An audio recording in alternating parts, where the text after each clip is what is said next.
కేసీఆర్ అయినాక ఇక్కడ వడ్డీ తప్పకుండా తప్పకుండా వేధిస్తాను.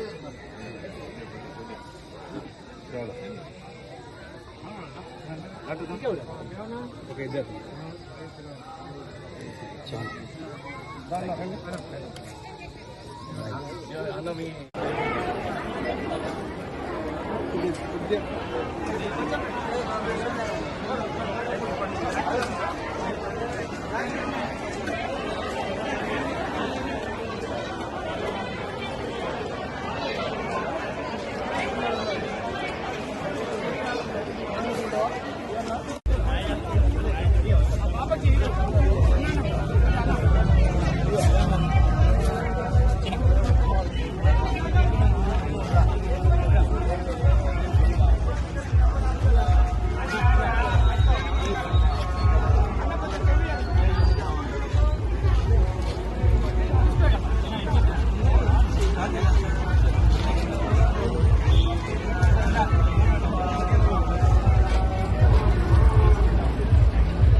శ్రీరామ భక్త హనుమాన్కి ఈ రోజు ఆ శ్రీరామ భక్తుని మరి అందరము ఇవాళ ఏదైతుందో వారి జయంతి ఉత్సవాన్ని పురస్కరించుకొని వీళ్ళు కేవలం నిజామాబాద్ పట్టణము తెలంగాణ రాష్ట్రానికి పరిమితం కాకుండా యావత్ ప్రపంచంలోకి వెళ్ళి ఇంత గొప్పగా శోభయాత్ర నిర్వహిస్తున్నటువంటి ఇక్కడ విశ్వ హిందూ పరిషతే గాని హిందూ వాహినే గాని బజరంగ్ దళే గాని యావత్ హైందవ సమాజానికి ఏదైతుందో నేను హృదయపూర్వకంగా ధన్యవాదాలు చెప్తామని చెప్పి అంటున్నా.